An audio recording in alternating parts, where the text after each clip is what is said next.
Deafening mechanical roar of a massive industrial diesel engine echoed violently across the quiet, pristine waters of Blackwood Lake.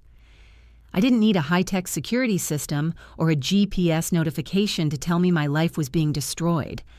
I could physically feel the heavy, rhythmic vibrations in the dirt beneath my boots the second I stepped out of my truck. It was 10 a.m. on a Tuesday. I am a senior environmental consultant and wetland biologist. 3 years ago, I used every single cent of my savings to purchase a beautiful, custom-built, $500,000 A-frame cedar house sitting on 3 acres of deep, heavily wooded lakefront property. It wasn't just a home, it was a carefully preserved eco-sanctuary. As I sprinted down the long gravel driveway, the thick canopy of pine trees broke, and I completely froze. The breath was violently knocked out of my lungs. The 30-ton yellow Caterpillar excavator was parked directly in the center of my living room. The heavy steel treads had completely crushed my front porch. As I watched in absolute paralyzed horror, the massive steel bucket swung backward and slammed aggressively into the vaulted cedar roof of my home. The sickening, explosive crunch of splintering timber and shattering glass echoed across the water. My $500,000 sanctuary collapsed inward, or reduced to a massive pile of jagged rubble and toxic drywall dust in less than 30 seconds. My knees physically buckled under the shock. I dropped heavily onto the damp dirt, my hands covering my mouth as hot tears of pure, unfiltered devastation streamed down my face. Every dollar I had saved, every piece of custom furniture ground into the mud.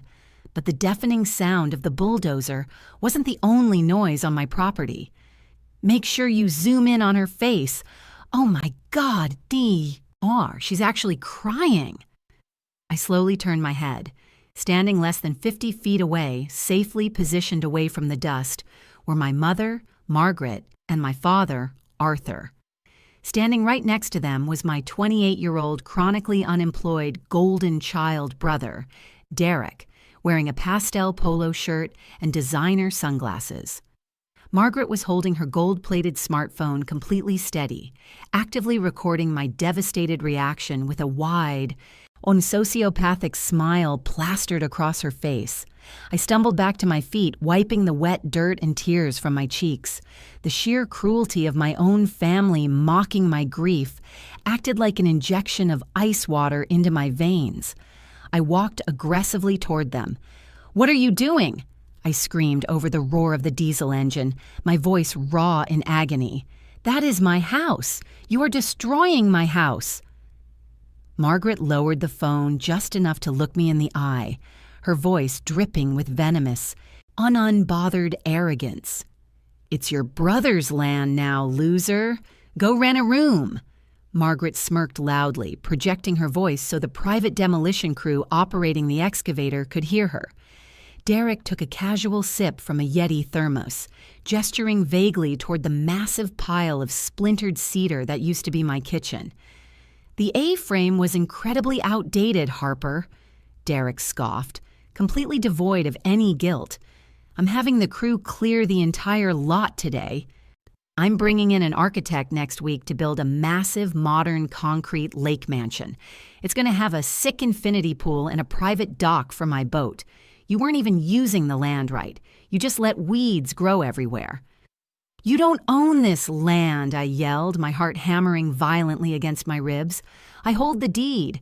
You can't just hire a demolition crew to destroy a $500,000 property." "Oh, please stop being so dramatic and selfish," Margaret sighed, rolling her eyes in exaggerated suburban exhaustion, directly deploying the ultimate toxic enabler excuse, while her phone recorded every word. "The family shares its wealth, Harper. You travel for your environmental conferences all the time. You don't need a massive lakefront lot just to look at birds. Derek wants to settle down and host his friends. He deserves a premium property to project success. The family needs to provide for him." I stared at the woman who birthed me. My panic was completely eclipsed by an absolute freezing rage. "If the family is supposed to provide a premium property for Derek," I asked, my voice dropping into a dangerous, trembling whisper, instantly setting the hypocritical trap. Then why didn't you and Dad simply give him 2 acres of your massive 10-acre luxury estate in the gated community? Why didn't he build his mansion in your backyard? Margaret visibly recoiled, her face twisting in sheer, aristocratic disgust. I absolutely not, Margaret snapped, immediately exposing her massive, shallow hypocrisy for her own video recording. Our estate is perfectly landscaped. I am not having a loud, filthy construction zone ruining my view of the golf course for the next 2 years. Besides, Derek wants to throw loud boat parties. Your lot is out in the woods. It's perfect for him to make noise without bothering our country club neighbors. They hadn't just stolen my property. When they had specifically targeted my home so they wouldn't have to inconvenience their own luxurious lifestyle to fund their golden child's vanity project. The demolition company wouldn't touch this lot without a municipal permit and a signed quitclaim deed, I stated, the cold mechanical logic of my profession completely overriding my panic. I glared directly at my father. How did you get heavy machinery onto my private property, Arthur? My father chuckled arrogantly, unadjusting his pristine golf polo, completely unaware that he was actively confessing to multiple severe state felonies on the very smartphone his wife was currently using. I know the zoning commissioner down at the county office, Arthur bragged proudly, crossing his arms. I just told him we were doing a family property transfer. I signed your name on the demolition permit and the land transfer documents. As your father, I obviously have proxy over your assets. The county clerk rubber-stamped it yesterday. It's perfectly legal, Harper. So pack up whatever is left in your truck and get off Derek's construction site. If you dare try to sue us or call the local police over a family real estate transfer, you are completely dead to us, Harper, Margaret shrieked, instantly sensing the shift in my demeanor and launching her ultimate enabler threat. We will cut you off. You will have no family left. Is that a promise? I asked quietly. Margaret blinked, on her arrogant smirk faltering slightly at the sheer, chilling lack of emotion in my response. I didn't drop back to my knees. I didn't scream at her. I didn't beg for my house back. I slowly turned my head away from the crushed ruins of my home and looked directly at the massive yellow bulldozer. The operator had finished crushing the living room and was now aggressively driving the massive steel treads forward, violently churning up 50 yards of the natural, the reed-covered shoreline and pushing toxic drywall debris directly into the water to expand the beach for Derek's imaginary infinity pool. They thought they had outsmarted me with a forged piece of county paper. They assumed that because I was their daughter, they could commit felony fraud, destroy a $500,000 asset, and force me to absorb the loss to keep the family peace. They completely forgot what I do for a living, and they completely failed to read the highly restrictive zoning covenants attached to my property deed. You didn't just forge a municipal permit, Arthur, I said, a cold, ruthless smile slowly creeping across my face. You just ordered a 30-ton excavator to violently dredge and destroy 50 yards of a designated Class 1 protected wetland. Arthur's smug smile vanished. What are you talking about? This property sits directly on the protected nesting habitat of an endangered species of migratory heron, I explained smoothly, pulling my cell phone from my olive green jacket. When I bought this land, I legally placed the entire shoreline under a strict, irrevocable federal conservation easement with the United States Environmental Protection Agency. Margaret slowly lowered her phone, the color violently draining from her face as she looked at the massive steel bucket ripping huge chunks of mud and protected reeds out of the water. You can forge my signature at a lazy county office, Arthur, I concluded, bypassing the local 911 dispatch entirely and dialing a highly specific, direct federal hotline. But you cannot forge a federal environmental impact waiver. You didn't just commit a civil property dispute. You just committed a massive federal environmental crime. I pressed the phone to my ear. EPA Criminal Investigation Division, a stern voice answered. My name is Harper Vance, I stated clearly, maintaining dead-eyed contact with my suddenly terrified parents. I am reporting the active, catastrophic destruction of a federally protected wetland and conservation easement by an unauthorized commercial demolition crew. I need heavily armed federal agents on site immediately. Hold the line, miss. To Vance? The federal dispatcher instructed, her voice completely stripped of the casual tone you'd hear from a local 911 operator. The rapid, heavy clacking of a mechanical keyboard echoed through the receiver. I am verifying the property coordinates against the National Conservation Easement database now. There was exactly a 4-second pause. Coordinates confirmed, the dispatcher stated, her voice dropping into a sharp priority response register. Property. ID 409-B is a federally designated Class 1 protected wetland and a registered migratory nesting habitat under the Clean Water Act. Any unauthorized mechanical dredging or destruction is an immediate federal felony. We are dispatching a heavily armed rapid response unit from the EPA Criminal Investigation Division and local U.S. Marshals. Do not approach the heavy machinery. Understood, I replied calmly, lowering my phone. The massive yellow Caterpillar excavator was still roaring, on its heavy steel treads grinding my shattered cedar porch into toxic dust. But the private operator sitting inside the glass cab wasn't deaf. He had his side window slid open to combat the morning heat, and he had clearly heard the words EPA Criminal Investigation Division and Federal Felony broadcasted loudly from my phone speaker. The operator's eyes widened in sheer, unfiltered panic. He didn't gently lower the bucket. He slammed his hand violently against the heavy red emergency kill switch on his console. The deafening roar of the 30-ton diesel engine died instantly, violently sputtering out into a shocking, heavy silence. The massive steel bucket dropped heavily into the mud with a sickening thud, resting just inches away from the protected water line. "Hey, what are you doing?" Arthur, my father, barked angrily, waving his arms at the cab. He completely ignored me, stepping aggressively toward the machine in his pristine golf polo. "I am paying your company by the hour. Turn that machine back on and finish clearing the shoreline. Derek needs the foundation leveled by Thursday."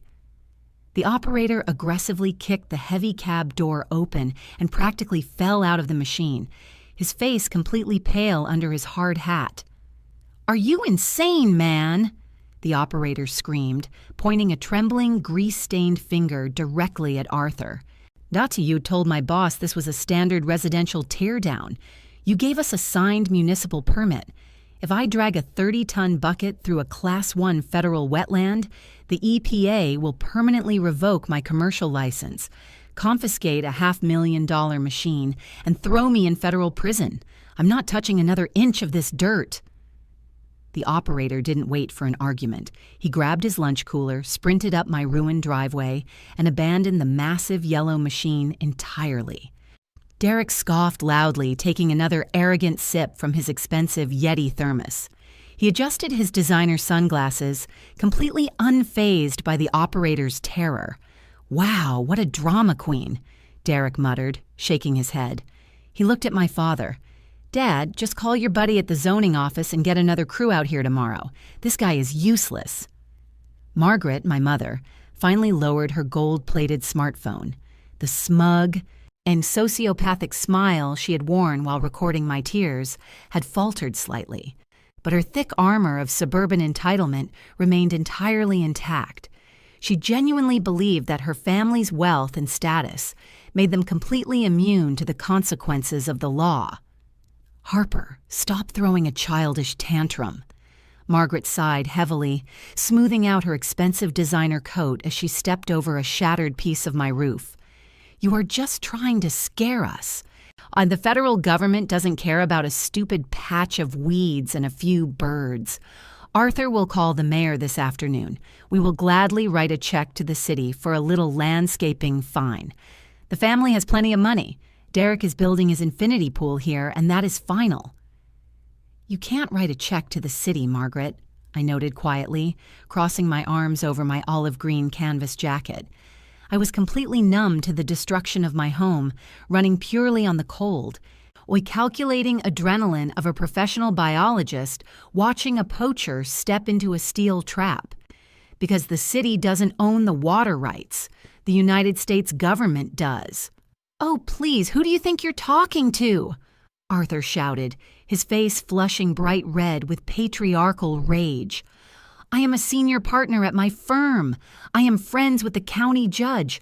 I don't care what fake environmental nonsense you filed, Harper. I forged your signature because you were being selfish with family assets. It's our land now."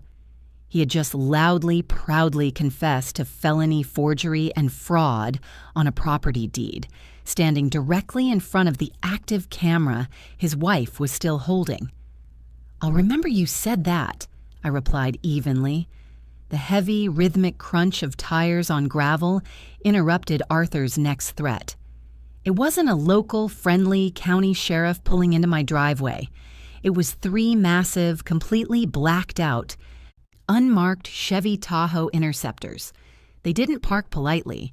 They swerved aggressively onto the ruined, muddy grass, effectively boxing in the abandoned bulldozer and completely blocking the only exit to the property. The heavy steel doors flew open in unison. 6 heavily built federal agents stepped out into the mud. They weren't carrying ticket books or clipboards. They were wearing dark tactical Kevlar vests with EPA-CID Federal Agent emblazoned across their chests in bold, high visibility yellow lettering. Several of them had their hands resting firmly on the heavy black tactical rifles slung across their chests. This wasn't a local noise complaint. This was a high-risk federal environmental raid. Arthur's arrogant, booming, patriarchal persona vaporized in a microsecond. The color violently drained from his face as he stared at the tactical rifles. Margaret let out a short, terrified gasp, instinctively taking a step backward and hiding behind my father, Derek. Now, completely blinded by his status as the golden child, actually stepped forward, holding his Yeti thermos like a shield of absolute privilege. "Whoa, guys, take it easy," Derek called out, flashing a wide, arrogant frat boy smile at the federal agents. "You're on private property. We're just doing some construction for my new lake house.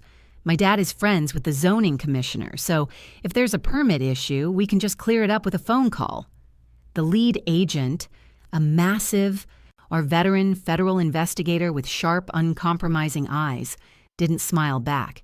He didn't care about Derek's polo shirt, his Yeti cup, or his father's country club connections.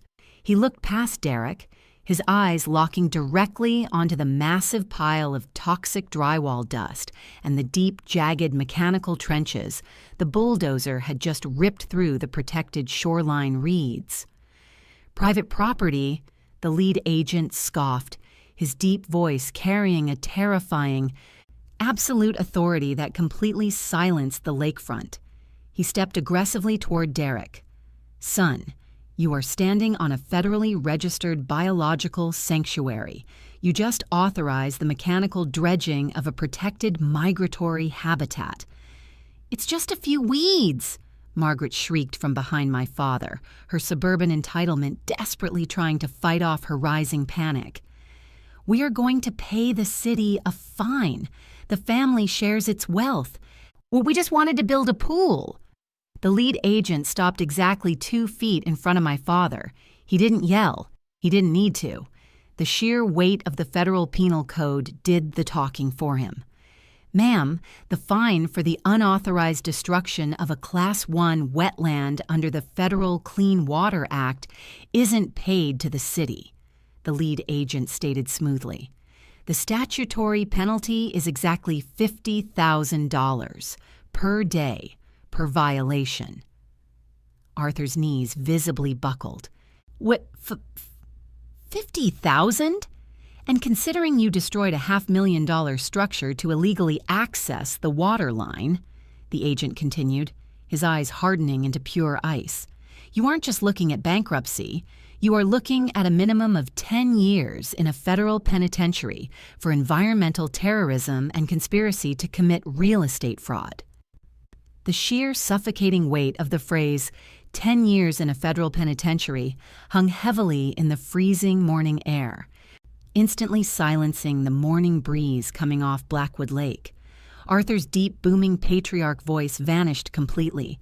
He stood frozen in his pristine golf polo, staring in unfiltered terror at the massive, heavily armed EPACID agent standing exactly 2 feet in front of him.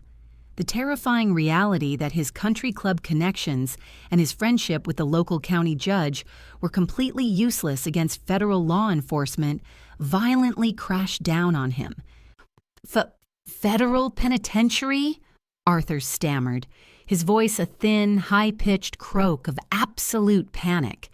He instinctively took a slow step backward into the damp dirt.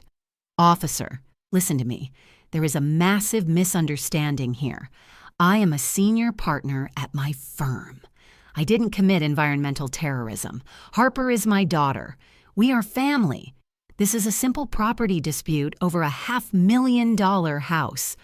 I simply signed a municipal permit so my son could build a family home on this useless land.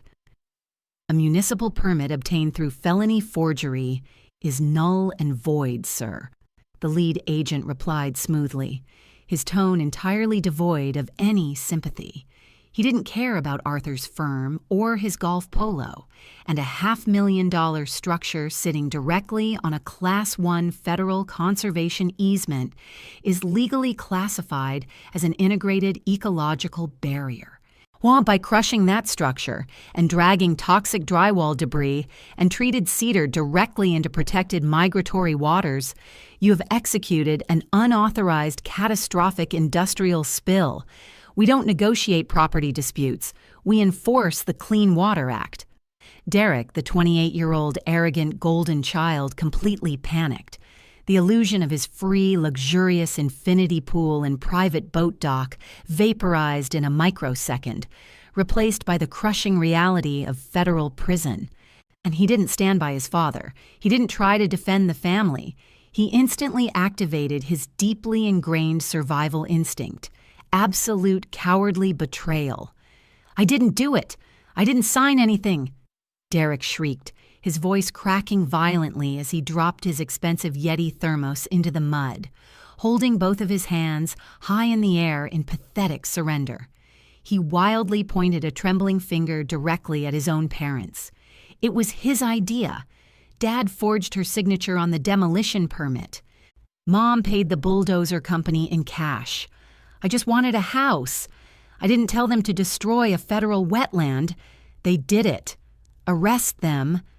Derek, how could you? Margaret gasped sharply, her hands flying to her mouth in sheer, horrified disbelief.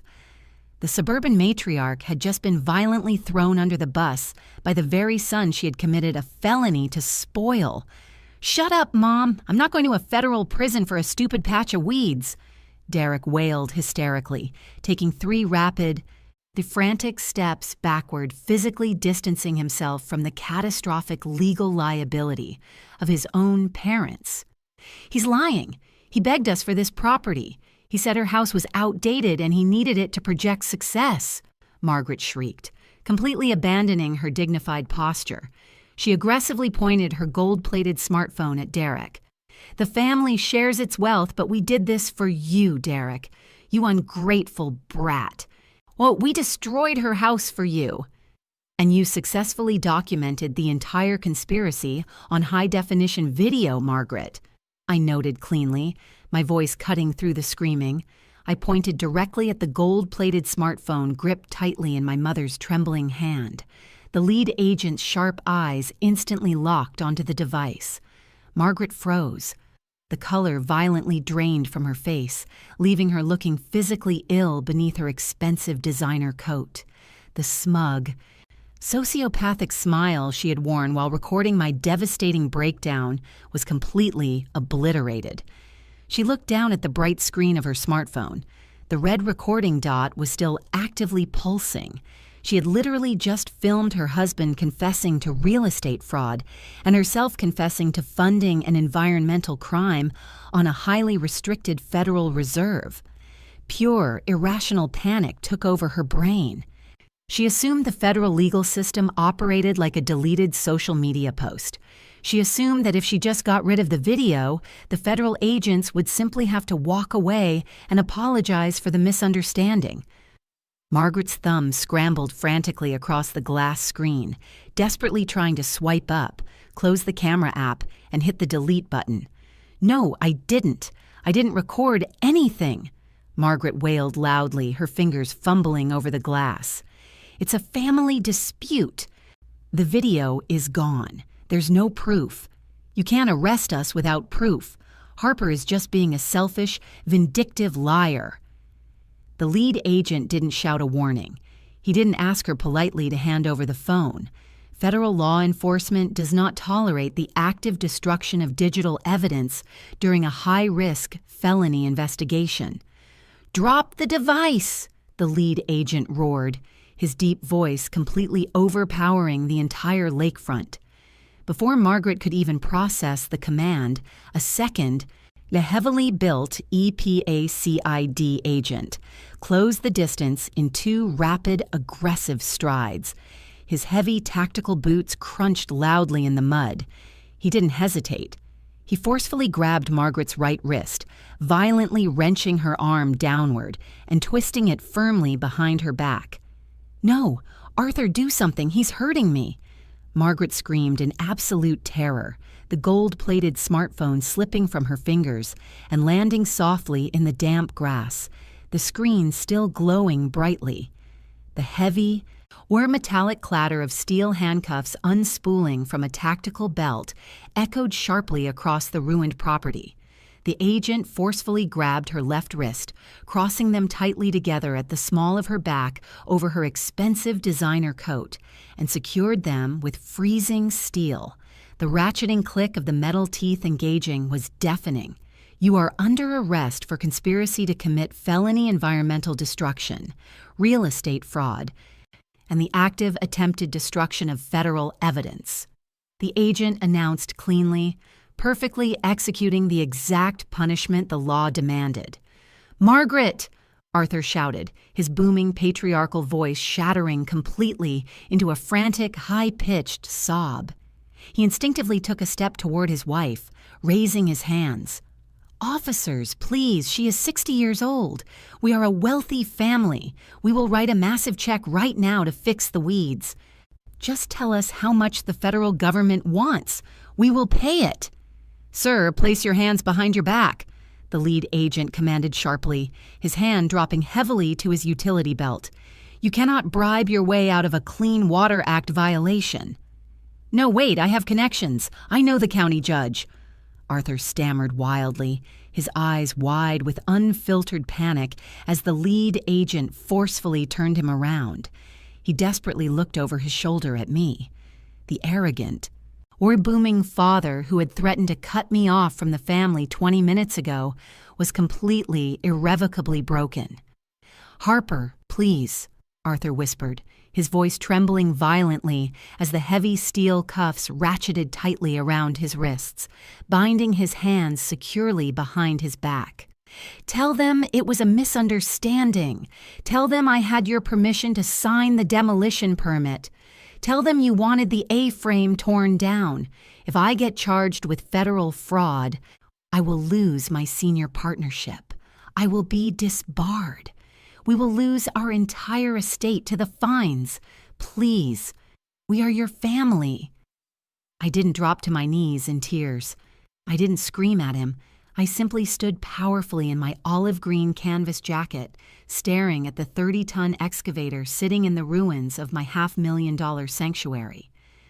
"I cannot tell the federal agents I gave you permission to destroy a protected wetland, Arthur," I stated cleanly, my voice completely devoid of emotion, "because if I suddenly claim I authorized the mechanical dredging of a Class 1 biological reserve, the EPA will immediately indict me as a co-conspirator in an environmental felony." I slowly zipped up my canvas jacket, shielding myself from the cold breeze coming off the lake. And I am not risking my spotless professional record, my career as a senior biologist, and 10 years in a federal penitentiary to cover up a felony fraud you orchestrated just so Derek could have a free infinity pool, I concluded quietly. I looked directly into my father's terrified, tear-streaked eyes. You don't need to cut me off from the family, I noted, perfectly executing the lethal callback to their earlier threat, Diretries 3. Because the federal government is about to cut the family off from its wealth. The heavy or metallic clatter of heavy steel handcuffs ratcheting tightly around Arthur's wrists cut sharply through his frantic, high-pitched sobbing. The arrogant, booming patriarch who had ordered the violent destruction of my $500,000 sanctuary was completely, irrevocably broken in the mud. Derek, the 28-year-old arrogant golden child, visibly relaxed. He wiped a bead of nervous sweat from his forehead with the back of his hand, entirely convinced that his instantaneous, a cowardly betrayal of his own parents had successfully shielded him from the catastrophic federal blast radius. He took a slow, deliberate step backward toward the pristine luxury SUV parked at the top of my ruined driveway. "Well, thank God that's sorted out," Derek muttered, flashing a weak, completely unbothered smirk toward the lead agent. He casually pointed at his weeping parents. "I told you guys it was a bad idea to forge her signature. You really brought this on yourselves. Officer, if you don't need my statement right now, I'm just going to head back to my apartment." Derek turned his back, fully intending to casually stroll away from the shattered ruins of a protected migratory habitat and leave his parents to face a decade in federal prison alone. "Mr. Vance, stop walking," the lead agent commanded, his deep voice carrying an effortless, terrifying authority. Derek froze mid-step, his designer sunglasses slipping slightly down his nose. He slowly turned around, his arrogant frat boy smile instantly vaporizing. "Excuse me?" Derek stammered, raising his hands in pathetic surrender. "I didn't forge the demolition permit. I didn't pay the bulldozer operator. My dad just confessed to it on camera. I'm completely innocent." "You didn't physically forge the signature, no," the lead agent agreed smoothly, entirely devoid of any sympathy. He casually held up Margaret's gold-plated smartphone, which he had confiscated from the damp grass, and the screen was still glowing brightly. The lead agent didn't need a magical GPS tracker. He simply tapped the screen and scrubbed the video timeline backward exactly 5 minutes. The crisp, clear audio of Derek's own arrogant voice blasted loudly from the phone speaker directly into the freezing morning air. The A-frame was incredibly outdated. "I'm having the crew clear the entire lot today. It's going to have a sick infinity pool." Derek's face completely drained of color. Then his jaw dropped in sheer, unfiltered horror. "You didn't just passively observe the destruction of a $500,000 asset," the lead agent noted cleanly, executing the lethal technical blow. "You actively claimed ownership of a fraudulently obtained property and explicitly ordered the mechanical dredging of a Class 1 protected wetland to construct an unauthorized swimming pool. You are the primary financial beneficiary of the conspiracy." "No, that was a joke," Derek wailed hysterically, violently dropping his expensive Yeti thermos into the mud. He desperately pointed a trembling finger at the ruined A-frame house. "I didn't know it was a Federal Reserve. I thought she was just being a selfish, vindictive liar. The family shares its wealth. I don't even like the lake. You can't arrest me for a joke." The Environmental Protection Agency does not have a sense of humor regarding the unauthorized destruction of a migratory habitat, the lead agent stated cleanly. He didn't shout. He didn't argue. He simply gestured sharply to a third heavily built federal agent. "No, Mom, do something, Dad!"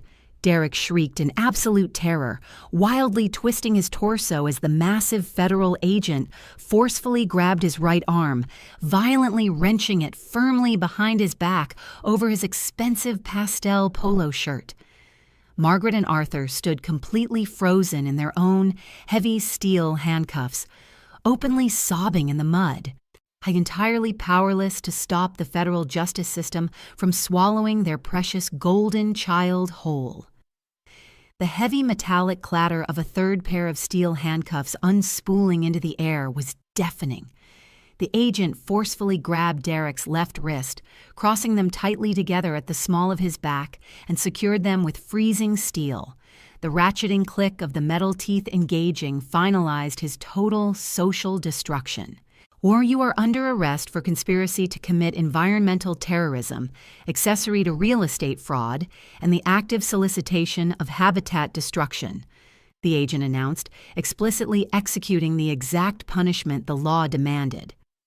4 hours later, the quiet, pristine waters of Blackwood Lake were entirely surrounded by bright yellow federal crime scene do not enter barricade tape. I was sitting perfectly still on the tailgate of my truck, Joe parked safely near the top of my ruined gravel driveway.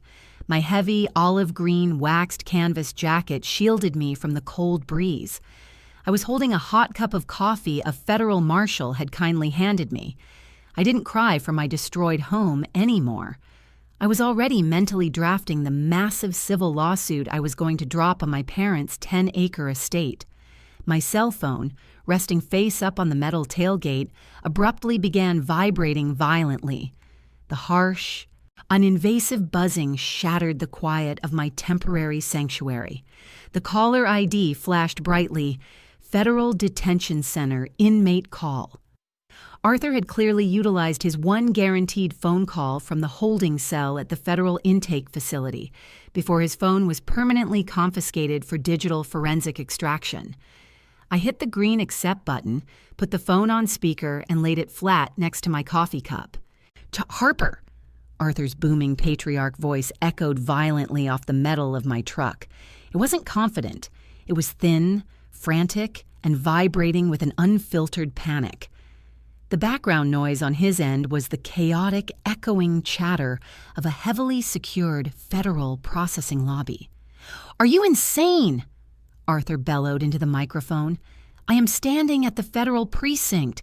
They just forcefully marched your mother and your brother into separate holding cells." Derek was stripped of his designer clothes and put in a paper jail uniform. My senior partners at the law firm just saw my arrest on the local news. Do you have any idea what you have just done to this family?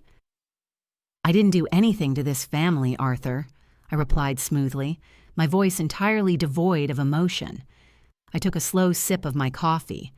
I simply reported a massive or active environmental crime to the proper authorities to secure a biological sanctuary before it was permanently contaminated by toxic drywall dust. "It wasn't a crime. It's a piece of dirt," Arthur shrieked, his patience completely snapping. He violently slapped his hand against a hard surface, the heavy thud carrying through the phone. "We didn't rob a bank. You travel all the time. You weren't even using the land right. The family shares its wealth. Derek needed a premium property to project success, and you hoarded it like a selfish brat. You completely ruined his entire life over a stupid family misunderstanding. If the family is supposed to share its wealth," I stated cleanly, executing the final trap with mechanical precision, "then why didn't you simply share the 10 acres of your massive luxury estate in the gated community to build him a legitimate lakefront property?" There was a sharp, terrified silence on the line.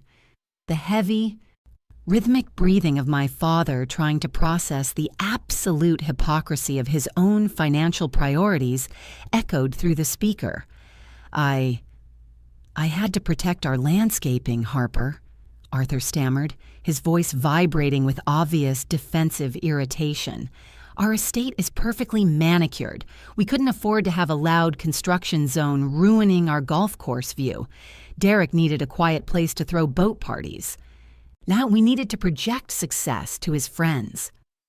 And now he looks incredibly cheap, sitting in a federal holding cell in an orange jumpsuit, I noted quietly, entirely unbothered by his panic. Because his friends, who he was trying so desperately to impress, just watched his parents get arrested for real estate fraud on the morning news. "You have to stop this immediately," Arthur screamed, entirely abandoning reason. And he assumed the federal legal system operated like a local county courthouse he could easily bully. "Call your contacts at the EPA right now. Tell the lead agent that this is a massive mistake. Tell them you gave me permission to forge the demolition permit. If we get charged with a federal felony, I will be disbarred, and your mother will be kicked out of the country club. You are ruining our lives over a stupid patch of weeds." "I cannot call the EPA and tell them it was a mistake." To Arthur, I explained, leaning back against my truck. "Because it wasn't a mistake. And even if I wanted to perjure myself to protect a man who just destroyed my life's work, the situation is completely out of my hands. The moment the federal agents flagged the property as a Class 1 wetland violation, the incident escalated beyond a simple civil complaint into a priority federal jurisdiction." "What do you mean it's out of your hands?" Arthur whispered, his voice trembling violently. You are the owner. Just drop the charges. I will pay you back for the broken house." "I am the registered owner, yes," I confirmed calmly. "But my commercial underwriter holds the primary insurance policy on that $500,000 asset. When a federal destruction report is officially filed and a 30-ton machine violently breaches a conservation easement, the insurance company automatically locks the legal file to prevent insurance fraud." I picked up a pen from my pocket and tapped it once against the metal tailgate. If I suddenly call the EPA and claim I accidentally reported my own sanctuary destroyed while my brother was building a pool on it, the Insurance Fraud Division will immediately launch a criminal investigation into me for filing a false federal report. I continued, my tone flat and mechanical. "I am not risking my spotless professional record, my career as a senior biologist, and 10 years in a federal penitentiary to cover up a felony fraud you orchestrated. Harper, please," Arthur wailed in the background, entirely abandoning his booming patriarch persona. "I will write a massive check right now. I will demand they release us immediately." "You cannot buy your way out of a Clean Water Act violation, Arthur," I stated cleanly. "And before you demand anything, you might want to call your bank." "What are you talking about?" Arthur snapped angrily. "Because the primary destruction occurred on a highly restricted federal reserve," I explained, my voice turning to pure ice. "I didn't just provide the EPA with Margaret's recorded confession video. I also provided it to my corporate insurance adjuster and my civil attorney." The line went completely dead silent. Or the insurance company is rapidly deploying a forensic structural engineer to formally assess the total loss of my $500,000 home, and the EPA is actively calculating the daily statutory fines for the mechanical dredging of the protected shoreline, I concluded. And because you are currently being processed on felony fraud charges specifically related to the destruction of my property, the insurance company will legally subrogate the entire damage claim directly against your personal 10-acre luxury estate. "You can't do that," Arthur shrieked, his voice vibrating with hysterical desperation. "We don't have $500,000 in liquid cash to pay for a stupid wooden cabin." "It's not just the cabin, Arthur," I corrected him softly. "The EPA is legally required to deploy a highly specialized or hazmat-certified aquatic remediation team to manually extract every single splinter of treated wood and every ounce of toxic drywall dust from the protected waterline. The federal government is going to subrogate that multi-million-dollar cleanup cost against your estate as well." Arthur let out a sound that was half gasp, half sob. "When this is over, we are completely cutting you off from this family. Do you hear me? You are dead to us, Harper. Dead," Arthur roared. or desperately trying to reclaim control through sheer volume. Margaret already promised me that 4 hours ago, I said quietly, flawlessly executing the lethal callback. I disconnected the call, placed the phone face down on the tailgate, and watched the federal agents continue to process the crime scene. The line went completely, abruptly, dead. My cell phone rested face down on the cold, scratched metal tailgate of my truck.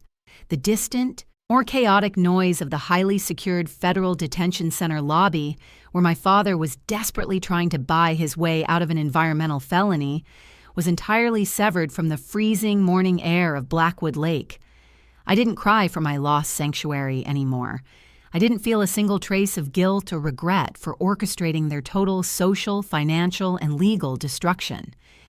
When you deliberately forge your own daughter's signature to illegally authorize a 30-ton excavator to violently crush her $500,000 home and stand in the mud, laughing and recording her tears, just so your chronically unemployed golden child can build a vanity infinity pool, you don't get to hide behind the family shares its wealth defense when the federal penal code finally catches up to you. I leaned back against my truck, watching the heavily armed EPA CID agents string bright yellow federal crime scene tape across my splintered cedar porch. My property was temporarily destroyed, but my legal liability was entirely zeroed out, and my ultimate revenge was just beginning. I simply reached for my keys, took a deep breath of the cold lake air, and started mentally drafting the blueprints for my new upgraded eco-sanctuary. Over the next 18 months, the federal justice system and the EPA executed an absolute masterclass in bureaucratic destruction against my family, answering every single threat they had ever made against me with strict, uncompromising judicial mathematics. Because Margaret had actively recorded the entire crime on her gold-plated smartphone, their high-priced corporate defense attorneys had absolutely zero leverage, and the federal prosecutor simply played the high-definition video of Arthur loudly confessing to forging a municipal permit, Derek explicitly ordering the destruction of the wetland, and Margaret actively funding the bulldozer. The icing on the cake was the federal agent's body camera footage, showing Margaret desperately trying to delete the video file during an active raid. Arthur, the booming patriarch who genuinely believed his local connections made him a god, suffered a devastating professional and legal collapse. He was indicted for felony forgery, real estate fraud, and severe violations of the Clean Water Act. The State Bar Association permanently disbarred him, stripping him of his senior partnership instantly. The federal judge sentenced him to 60 months, 5 years, in a federal penitentiary. Margaret's arrogant, untouchable suburban matriarch persona was completely obliterated in federal court, where she was convicted of conspiracy to commit environmental destruction and the federal tampering of evidence. The judge, entirely unamused by her family wealth excuse, sentenced her to 48 months in a minimum security federal facility, instantly triggering her permanent, humiliating expulsion from her exclusive country club. Derek, the 28-year-old arrogant golden child who tried to throw his parents under the bus to save his own skin, did not escape the blast radius. When he was convicted of solicitation of habitat destruction and accessory to fraud, he was sentenced to 36 months in federal prison. As a condition of his supervised release, the man who demanded a pristine infinity pool was legally forced to wear a high-visibility orange vest and spend 1,000 hours manually picking up toxic trash in public swamps. Their financial ruin was the final devastating blow. The federal government does not negotiate environmental fines. Because the 30-ton bulldozer had unlawfully breached a Class 1 protected wetland and caused a massive toxic drywall spill, the federal judge levied the maximum statutory penalties. Arthur and Margaret were fined exactly $5 million in direct federal environmental fines. On top of the fines, the insurance company successfully subrogated the $500,000 required to rebuild my custom cedar A-frame house, and the EPA legally billed them an additional $1,200,000 for the highly specialized, hazmat-certified aquatic remediation team deployed to extract the toxic debris from the protected water line, to pay the crushing $6,700,000 in total federal restitution and fines. The United States government officially seized and auctioned off their pristine 10-acre luxury golf course estate. They lost every single cent of their retirement, their luxury SUVs, and their status. They are entirely and permanently bankrupt. My $500,000 property was flawlessly cleared of debris by the federal hazmat team 3 months later. I used the massive insurance payout to build a stunning 2-story eco-mansion with reinforced steel gates and a state-of-the-art security system. They thought they could use a forged county document and a toxic family communism excuse to bulldoze my life's work just so an entitled 28-year-old could show off his boat to his frat brothers. They thought I would simply panic or surrender the land and absorb the massive financial loss to avoid embarrassing them. They completely forgot that a senior wetland biologist doesn't argue with entitled thieves. I just let them record their own felony confessions on a smartphone called the federal agents and let the EPA hand them a multi-million-dollar bill. If your entitled family forged your signature, hired a 30-ton bulldozer to violently crush your $500,000 custom lake house so your unemployed brother could build a luxury pool and laughed in your face while recording you cry, would you have called the armed federal EPA agents to raid them? Or would you have just surrendered your land to keep the family peace? Tell me your thoughts in the comments below. If you enjoyed this story of absolute federally enforced justice, leave a like, subscribe to the channel, and turn on notifications. Now, see you in the next video.